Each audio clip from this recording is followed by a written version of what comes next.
Айзере, мен саған ертегі айтып берейін бе? Бауырсақ ертегісін айтайық екеуміз, да?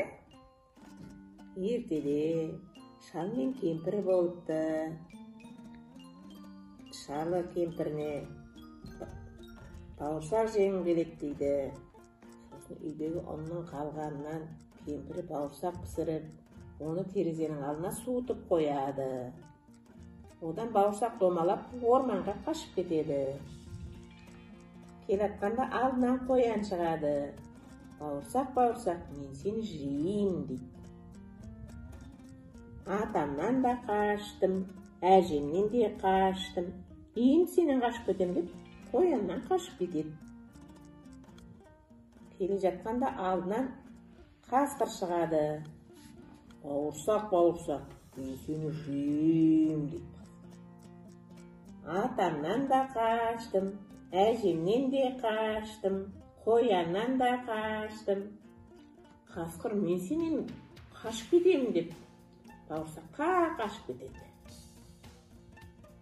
Сөйтіп келе жатқанда алдынан түлкі шығады. Бауырсақ, бауырсақ, мен сені жеймін дейді түлкі. Атамнан да қаштым, әжемнен де қаштым, қояннан да қаштым, қасқырдан да қаштым. Енді сенен де қашып кетем дейді. Содан түлкі айтады: мен деген қартайдым, құлағым естімейді, қасыма келіп құлағыма айтшы дейді. Содан бауырсақ қасына келіп құлағына айтады: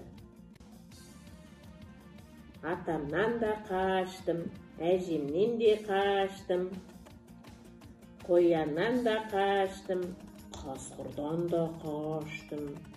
Енді сенен қашам дегенде, түлкі шап беріп бауырсақты жеп алады. Түсіндің бе? Ертегі ұнады ма балам? Айзекош, ертегі ұнады ма? Жаным, күшті бала өзі. Тәртіпті бала, ақылды бала.